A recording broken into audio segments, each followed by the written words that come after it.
முதல்ல அனைவருக்கும் எனது வாழ்த்துக்களை தெரிவித்துக் கொள்கிறோம். நாங்கள் தமிழக மக்களுக்கான தேர்தல் அறிக்கை தயாரிப்பதற்காக ஒரு விரிவான திட்டத்தை நாங்கள் ஏற்படுத்தி இருக்கிறோம். இதில் மக்களின் பங்களிப்பு முழுமையாக இருக்கும். பாரதிய ஜனதா கட்சி மக்களுக்கானது. மத்திய அரசின் திட்டங்களை எப்படி மக்களுக்கு இன்னும் அவர்களுக்கு உபயோகமாக இருக்கும் அளவிற்கு எடுத்துச் செல்வது என்பதை ஒரு விரிவான திட்டமிட்டிருக்கிறோம். அதற்கான ஆரம்ப விழா நடக்கும். அப்போ உங்களெல்லாம் கூப்பிட்டு எப்படி நாங்கள் இதை கொண்டு செல்ல போகிறோம் என்பதை நாங்கள் சொல்கிறோம். இதை மக்களுக்கு எப்படி இதை செயலாற்ற முடியும் என்பதை நாங்கள் தெளிவாக சொல்லுகின்ற ஒரு அறிக்கையாக இருக்கும். எல்லா துறையை சார்ந்தவர்களையும் சந்திக்க இருக்கிறோம். எல்லா பகுதி மக்களையும் சந்திக்க இருக்கிறோம். அவர்களுக்கு என்னென்ன தோன்றுகிறதோ அதை அவர்களிடமிருந்து பெற்று அவர்களுக்கான தேர்தல் அறிக்கை தயாரிப்பதாக இருக்கிறோம். அதனால் ஒரு மிகச்சிறந்த மக்களுக்கான எல்லா பிரிவினரும் வளர்ச்சி அடையக்கூடிய பலன் அடையக்கூடிய ஒரு தேர்தல் அறிக்கையாக இருக்கும். இந்த தேர்தல் அறிக்கை ஆட்சிக்கு வந்த பின்பு எந்த அளவிற்கு மக்களின் வளர்ச்சியில் பங்கு பெறும் என்பதையும் நீங்கள்லாம் பார்க்க தான் போகிறீங்க. அதனால் இது ஒரு மிக மிக சிறந்த அறிக்கையாக இருக்கும். நீங்கள் இதுவரைக்கும் எந்த அரசியல் கட்சியும் கொடுக்காத ஒரு தேர்தல் அறிக்கையாக இருக்கும் என்பதை நீங்கள் பார்க்க போகிறீர்கள். நீங்களே எங்களை பாராட்டும் அளவிற்கு இந்த தேர்தல் அறிக்கை இருக்கும். இதை ஏன் நாங்கள் சொல்கிறோன்னா, நிச்சயமாக நாங்கள் மிக மிக மிக நம்பிக்கையோடு 2026 தேசிய ஜனநாயக கூட்டணி தான் வெற்றி பெறும் என்பதை நேற்றைய தினம் மரியாதைக்குரிய பாரத பிரதமர் சொல்லிவிட்டு சென்றிருக்கிறார்கள். அதனால் நாங்கள் வெற்றி அடையக்கூடிய ஒரு கூட்டணிக்கு சிபாரிசு செய்கின்ற நடைமுறைப்படுத்துகின்ற தேர்தல் அறிக்கையாக இது இருக்கும். இன்னொன்று, இன்று காலை மரியாதைக்குரிய முதலமைச்சர் அவர்கள் நேற்றே அவரோட ட்வீட் டபுள் என்ஜின் கவர்மெண்ட் அப்படின்னு சொல்கிறீங்க, டப்பா என்ஜின் கவர்மெண்ட்டை வச்சு என்ன செய்வீங்க அப்படின்னு.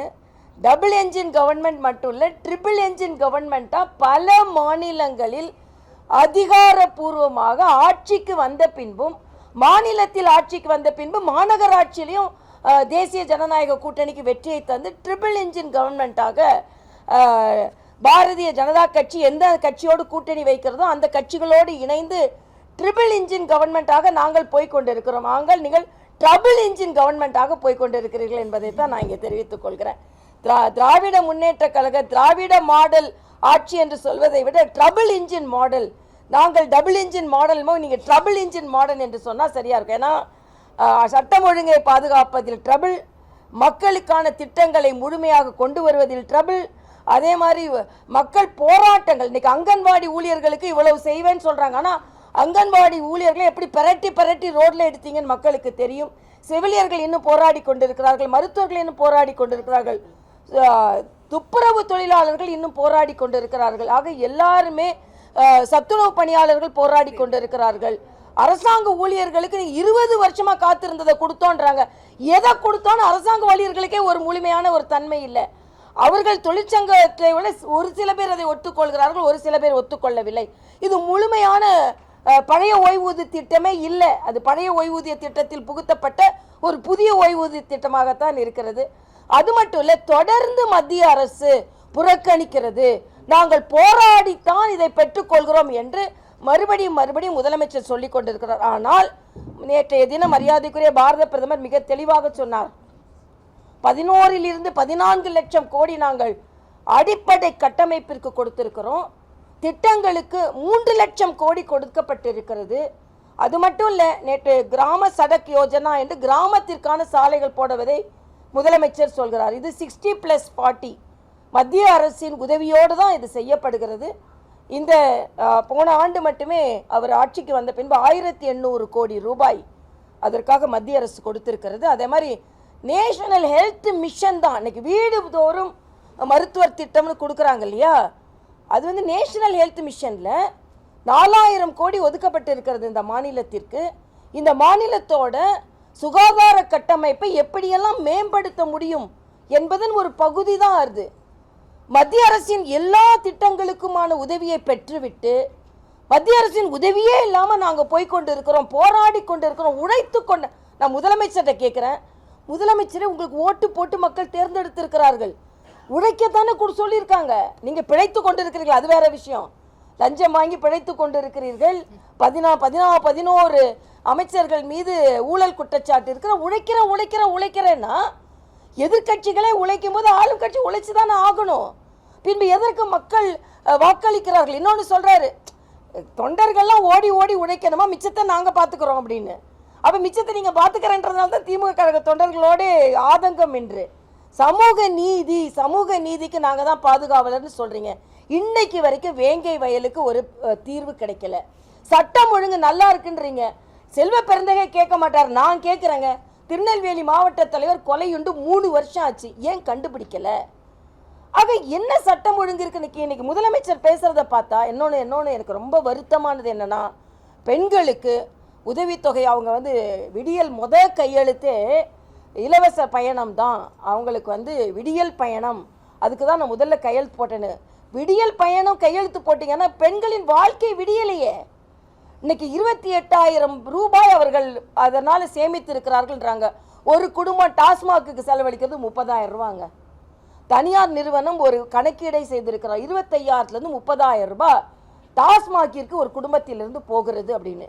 அதே மாதிரி 24,000 ரூபாய் நாங்கள் உதவித்தொகை கொடுத்ததுனால 2 வருஷமாக தான் கொடுக்குறீங்க, அவங்களுக்கு அதனால் பலன் பெற்று இருக்கிறார்கள் என்று சொல்கிறார்கள். ஆனால் இன்னைக்கு டாஸ்மாகோட வருமானம் 49,000 கோடியை தாண்டி போய்கொண்டிருக்குது. எங்கிருந்து வருது? கொடுக்குறீங்க, அக்காட்ட கொடுக்குறீங்க, அண்ணன்ட்டு டாஸ்மாகில் நீங்கள் வாங்கி கொள்கிறீர்கள். ஆக இதற்கான உங்கள் திட்டம் என்ன? வருமானத்தை பெருக்குவதற்கான திட்டம் என்ன? அதே மாதிரி இன்னைக்கு சொல்ற தனிநபர் வருமானத்தை பற்றி பேசுகிறார். தனிநபர் கடன் எவ்வளவு இருக்கு தெரியுமா தமிழ்நாட்டில்? தனிநபர் தலை மீது இருக்கிற கடன் இந்தியாவிலேயே தமிழ்நாட்டில் தான் அதிகம். 9.5 லட்சம் கோடி கடன் வாங்கியிருக்கிறாங்கன்னா இந்த ஒரு 5 ஆண்டுகள் 4.5 ஆண்டுகளுக்குள்ளேயே பன்மடங்காக 5 லட்சமாக இருந்த கடன் 9.5 லட்சமாக மாறி இருக்கிறது. இதன் கடன் சுமை அவ்வளவும் தமிழர்கள் மீது தான் விழுந்திருக்கிறது. ஆக இன்னைக்கு காலையில் அவர்கள் பேசும்போது ஏதோ தமிழ்நாடு முழுவதுமாக பலனடைந்த மாநிலமாக இருந்து கொண்டிருக்கிறது. இன்னொன்று முதலமைச்சர் சொல்லும்போதே மீண்டும் நாங்கள் வருவோம் அப்படின்னு சொல்லிட்டு மீண்டும் செல்வோம் அப்படின்னு ஒரு வார்த்தை சொன்னார். மீண்டும் வெல்வோம்னு சொல்லார், மீண்டும் செல்வோம்னர். மீண்டும் இங்கே செல்ல தான் போறீங்க. மீண்டும் வருவோன்றத பதிலாக மீண்டும் நாங்கள் வருவோம்னு மீண்டும் செல்வோம், அப்புறம் மீண்டும் வருவோம் அப்படின்னு சொன்னார். அதனால தமிழகம் மீண்டு வர வேண்டும் என்றால் நீங்கள் மீண்டும் வரக்கூடாது. அதுதான் எங்களோட கொள்கை. மரியாதைக்குரிய நல்ல கூட்டணி அமைந்திருக்கிறது. இன்னும் இந்த கூட்டணி பலம் பெறும். அதனால் இன்றைய காலகட்டத்தில் நேற்று மரியாதைக்குரிய முதலமைச்சரோட ட்வீட்லே ஒரு பதற்றம் தெரிந்தது. உடனே கேள்வி கேட்கிறார். 10 கேள்வி கேட்டிருக்கிறது. அந்த 10 கேள்வி நாங்களும் கேட்டோம். இன்னைக்கு 10 கேள்வி நீங்கள் கேட்டுக்கொண்டு இருக்கிறேன். நான் கடைசி கேள்வி என்னன்னா, நீட்டிற்கு என்று விலக்களிக்க போகிறீர்கள்? நீட்டிற்கு என்று விலக்களிக்க போகிறீர்கள் இன்னைக்கு கேட்டுக்கொண்டிருப்பவர்கள் ஏன் முதல் கையெழுத்து நீட்டை விலக்கை கொண்டு வருவோம் ஏன் பொய் சொன்னீங்க? 10 கேள்விக்கு பதில் சொன்னா நேரம் ஆகும். ஏற்கனவே நான் ட்வீட் போட்டிருக்கேன். அதனால இன்றைய காலகட்டத்தில் நிச்சயமாக தேசிய ஜனநாயக கூட்டணி வெற்றி பெற வேண்டிய காலகட்டம் இது. மக்கள் காப்பாற்றப்பட வேண்டும், இயற்கை வளம் காப்பாற்றப்பட வேண்டும். அதே மாதிரி கேட்குறாங்க, இயற்கை பேரிடருக்கு கேட்ட தொகை எங்கே அப்படின்னு. உடனே மத்திய குழு அதற்கான உதவித்தொகை கொடுக்கப்பட்டிருக்கிறது. 4,000 கோடி எங்க?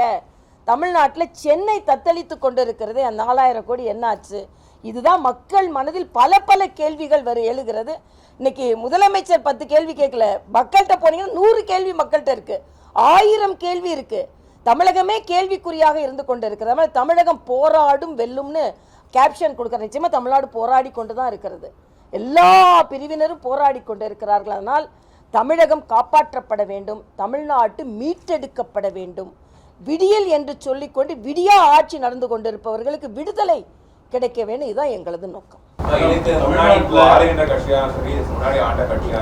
இலவசங்கள்ல பெரும்பாலும் அவங்க கவனம் செலுத்திருக்காங்க. டிவிஸ் அப்படிங்கிறது தொடர்ந்து இருந்துட்டே இருக்கு. உங்களுடைய தேர்தல் அறிக்கையில அது இருக்க போகுதா இல்ல அதற்கான மாற்று வழி இல்ல? நாங்க மக்களுக்கு தேவையான என்ன, இப்போ கல்விக்கு கொடுக்கறது, மருத்துவத்துக்கு கொடுக்கறது, அவங்க வாழ்க்கை தரத்துக்கு கொடுக்கறது, அதெல்லாம் இப்போதைக்கு எங்களால் எதுவும் சொல்ல முடியாது. ஆனால் மக்கள் தாங்களாகவே முன்னேறி அவர்கள் பல பேருக்கு வேலை வாய்ப்பு கொடுக்கற மாதிரி தேர்தல் அறிக்கை நாங்கள். தமிழ்நாட்டில் நிறைய பிரச்சனைகள் இருக்கு. குறிப்பாக முக்கியமான ஒரு விஷயம்னா டீச்சர்ஸ் டே ப்ரொடெஸ்ட் இன்னையோட 30 நாள். எனக்கு தெரிஞ்சு லாஸ்ட் ஒரு 30 இயர்ஸ் எந்த ஒரு ஆசிரியர்களும் இவ்வளோ நாள் போராட்டம் முடியாது. தமிழ்நாட்டுல 2 ஆசிரியர்கள் பணிபுரியக்கூடிய இந்த பிரைமரி ஸ்கூல்ஸ் மோர் தென் 1000 மேல இருக்கு. இந்த போராட்டத்தினால ஒரு மாசமா அவங்க ஸ்கூலுக்கு போகாம போராடுறாங்க, மாணவர்கள் பாதிக்கப்பட்டிருக்காங்க.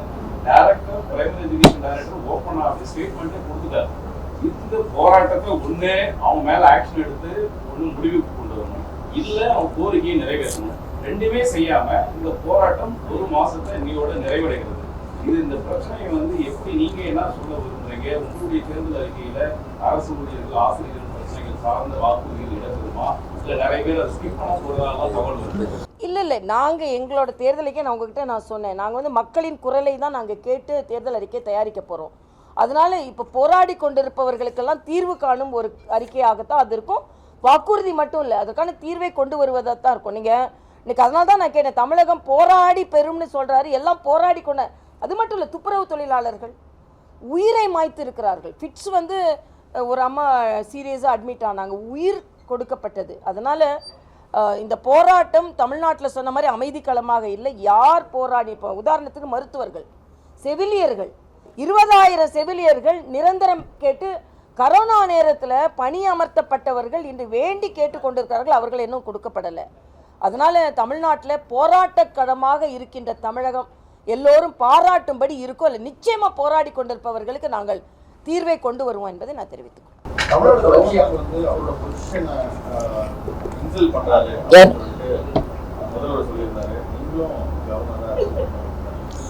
இல்லை, இதில் முதல்ல இருந்தே கவர்னரை ஒரு கான்ஸ்டிடியூஷன்லி ஒரு அத்தாரிட்டி, அவங்க உயர்மான பதவியில் இருப்பவர்கள்.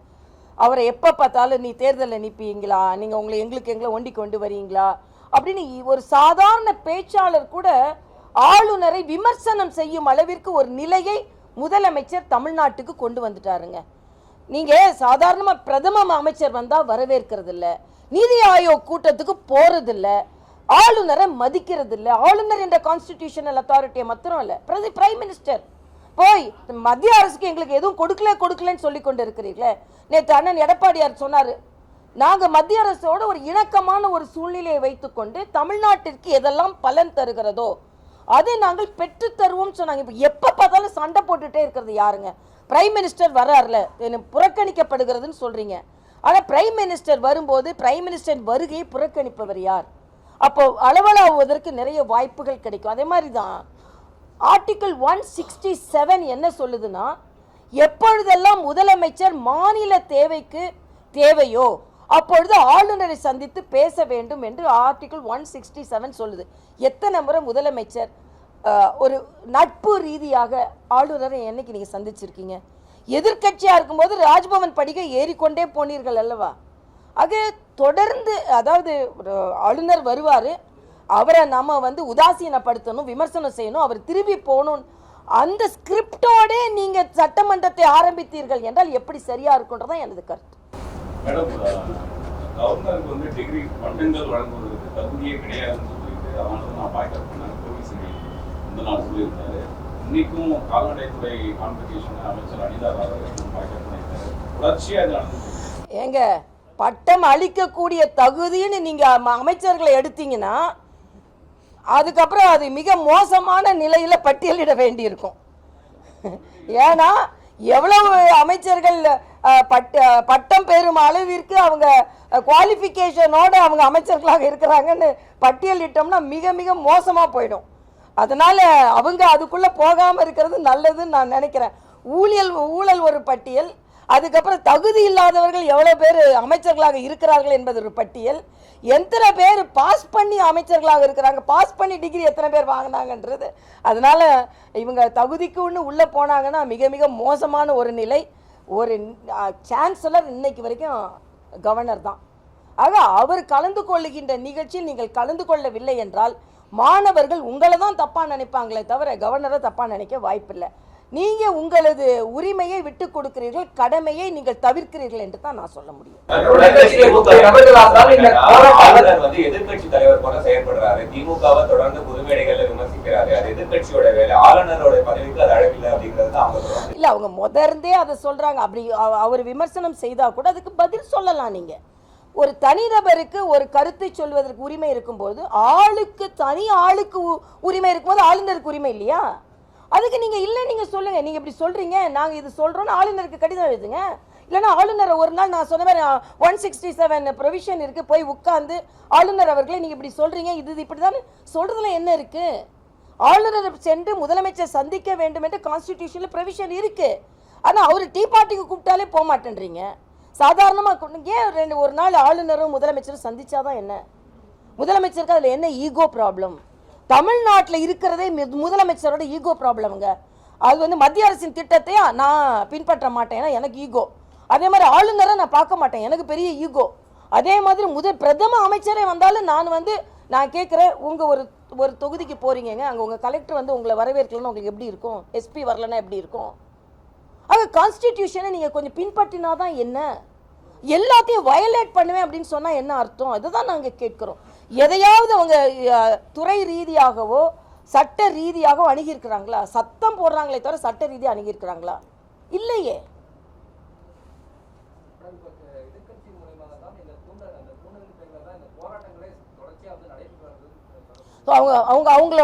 அவங்களோட அனுபவம்னு நான் நினைக்கிறேன் அப்போ, இல்லையா? அப்போ ஆளும் கட்சியாக இருக்கும்போது போன வாட்டி எல்லா போராட்டங்களையும் நீங்கள் தூண்டி தான் செஞ்சீங்களே. அப்போ அப்படிதான் செஞ்சுட்டு இருந்திருப்பாங்க போல இருக்கு.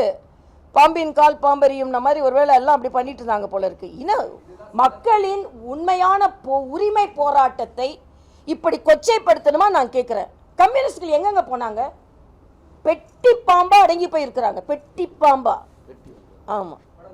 அதனால ஏன் நீங்கள் துப்புரவு தொழிலாளர்கள் போராடி கொண்டிருக்க எங்கே போனீங்க? நீங்களாம் தொழிலாளர்களுக்கு என்று சொல்லி கொண்டிருக்க எங்கே போனீங்க? இன்னைக்கு அடிமை கூட்டணினா இண்டி கூட்டணி தாங்க. வேங்கை வயலை பற்றி நான் கேட்க மாட்டேன், திருமாவளவன் உடனே சொல்வார். அவங்கள பற்றி நான் மட்டும்தான் கேட்கணுமா? மற்றவங்க கேட்க மாட்டாங்களா அப்படின்னு நீங்களே கேட்கலன்னா மற்றவங்க யார் கேட்பா? அது மாதிரி தொழிலாளர்களின் தோழன்னு சொல்லி கொண்டிருக்கவங்க தொழிலாளர்கள் அங்கே சொன்ன மாதிரி ஆசிரியர்கள்லேருந்து செவிலிருந்து போராடி எங்கே போறீங்க நீங்களாம்? எல்லாத்துக்கும் மேலே காங்கிரஸுக்குள்ள போராட்டத்தை அவங்களாலே சமாளிக்க முடியல. காங்கிரஸ் எத்தனை துண்டா இருக்குன்னு தெரியல. இன்னொன்று மாணிக் தாக்கூர் லீவில் போயிட்டாரு, அது மாதிரி எல்லாரும் லீவில் போவாங்க. ஏன்னா ராகுல் காந்தி அது ஒரு சொல்லி கொடுத்துருக்காரு பாடம். மிக மிக சிக்கலான சூழ்நிலை இருந்தால் நீ ஃபாரினுக்கு லீவில் போயிடலான்னு அதை எல்லாரும் இப்போ பின்பற்ற ஆரம்பிச்சிருக்காங்க. ஆக என்ன நடக்குதுங்க அங்கே? அவங்க கூட்டணியும் சரியில்லை, அவங்க ஆட்சியும் சரியில்லை.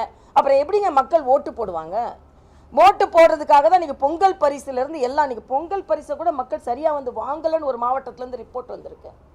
நீங்கள் கொடுத்தா கூட அதை வாங்க முடியல எங்களால் அப்படின்னு சொல்லி. என்ன நடக்குது ஆட்சி?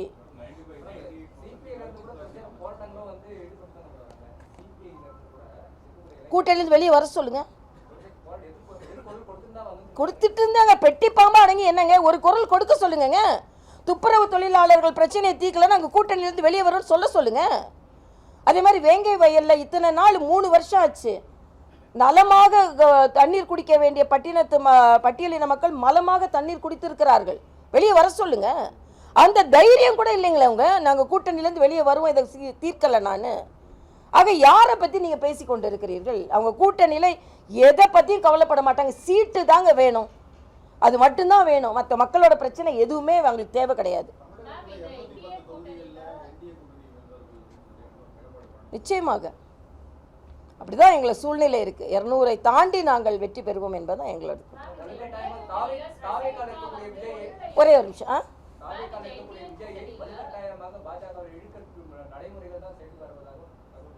என்ன தகவல்ப்பா? யார்ப்பா கொடுத்தா அந்த தகவலை? டிஎம்கே சர்க்கிள் அதை தான்ப்பா சொல்லுவாங்க. தாவேக்கால போய் கேளுங்க, உங்களை யாரானு இழுக்கிறாங்களான்னு போய் கேட்டுட்டு வாங்க.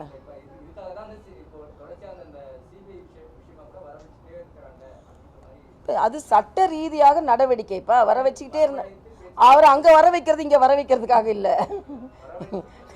அதாவது அரசியல் ரீதியாக என்ன வேணாலும் நடக்கலாம். இப்போ விசில் எங்களுக்கு இப்போ உடனே தேவையில்லைப்பா, எங்கள்கிட்ட விசில் இருக்கு, குக்கரில் விசில் இருக்குல்ல, அதனால இப்போ குக்கர் விசில் எங்ககிட்ட இருக்கு. அதை பற்றி யாரும் கவலைப்படுவாங்க. ஒரு நிமிஷம். என்னவா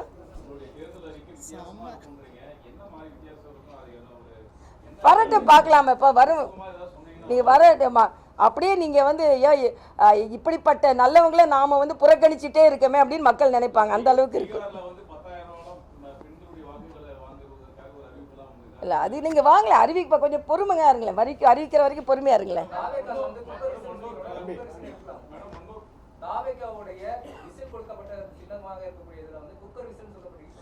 அப்படி சொல்லலப்பா. நீங்க விசில் உடனே நீங்க தேவையான்னு கேட்டா எங்ககிட்ட இப்போ ஒரு விசில் இருக்கு, குக்கர்லயும் விசில் இருக்குல்ல அப்படின்னு நான் சொன்னேன்.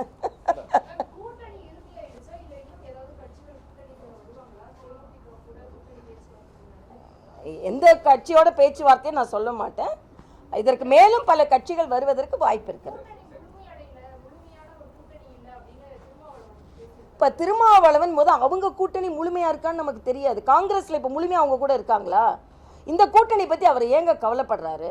கவலைப்பட வேணான்னு சொல்லுங்கள். இந்த கூட்டணி முழுமையான கூட்டணி தான். என்னை கேட்டால் இன்றைக்கி முழுமை அடையாத கூட்டணி இந்தி கூட்டணி தான். அவங்க உள்ளே புழுங்கிக்கிட்டே இருக்காங்க, என்னைக்கு வெடிக்கும்னு தெரியாது. அது இல்லை, அது நான் அது கருத்து சொல்ல மாட்டேன். இதெல்லாம் எங்கள் பேச்சுவார்த்தையில் எங்கள் பெரிய தலைவர்கள் பதிவு கொண்டிருக்காங்க. Indian கூட்டணியில் we saw a lot of people, important people on the stage. அதே இதுல காங்கிரஸ் அவங்க என்ன கேக்குறாங்கன்னா, இந்த இந்திய கூட்டணி சாமதான பேஸ் அந்த அதை வச்சுதான் அவங்களே நிறுத்திருக்காங்க, பிளாக்மெயில் பண்ணி தான் அவங்க நினைச்சு எடுத்துட்டு வந்திருக்காங்க இந்த ஸ்டேஜ்க்கு. வேற எதுவும் நான் கேட்குறேன். இல்லை நான் கேட்குறேன், இவங்கெல்லாம் டெல்லிக்கு போனாங்கல்ல, காங்கிரஸில் குரல்கள் எழுப்பி கொண்டிருந்தது, எல்லாரும் டெல்லிக்கு போனாங்க. என்ன பிளாக்மெயில் செஞ்சு நீங்கள் வாயை பொத்திட்டு இருக்கணும் எப்போ சொன்னாங்க? நாங்கள் யாரும் அப்படி சொல்லவே இல்லையே. யாரும் எந்த கருத்து சொல்லக்கூடாதுனால தான் மாணிக் தாக்கர் கருத்து சொல்ல முடியாது லீவில் போயிட்டாரு. யார் சாம பேத தண்டத்தெல்லாம் தண்டமாக அவங்க தான் இருக்காங்க, பேதத்தை அவங்க தான் பார்த்து கொண்டு இருக்கிறாங்க. அதனால் நாங்கள் இப்போ வேதம் என்ன, இந்துக்களுக்கு நாங்கள் வாழ்த்து சொல்ல மாட்டோம். வேதம் தண்ட ஆட்சி நடக்க கொண்டு கொடுக்குது. மேடம், இன்னைக்கு முதலமைச்சர் சட்டப்பேரவையில் ரிப்ளைல நீண்ட பட்டியல் என்னென்ன பண்ணிருக்கிறோம்னு சொல்லிட்டு இவ்வளோ பண்ணியிருக்கோம் அப்படின்னு சொல்லியிருக்காரு. அதைத்தான் நான் சொன்னேன். இப்போ ரொம்ப பயம் வந்துருச்சுங்க அவருக்கு. நேற்று மரியாதைக்குரிய பாரத பிரதமர் வந்ததுலேருந்து ட்வீட் போடுறதுல ஒரு பதற்றம், இன்னைக்கு சட்டமன்றத்தில் பேசுறதுல ஒரு பதற்றம். ஒருவேளை இன்னும் கொஞ்ச நாள் தான் இருக்குதான் கடைசி ஆட்சி நம்மளது, அதனால் நம்ம எல்லா பட்டியலையும் சொல்லிடுவோன்னு சொன்ன மாதிரி இருந்தது எனக்கு. அப்படி தான் எனக்கு தோணுச்சு. ஆமாம் நாங்கள் பலமாக இருக்கோம், அதனால் அவங்க பயம் ஏற்படுது. வேறு என்ன செய்ய போகிறோம் நாங்கள்? தேங்க்யூப்பா, தேங்க்யூ ஸோ மச்.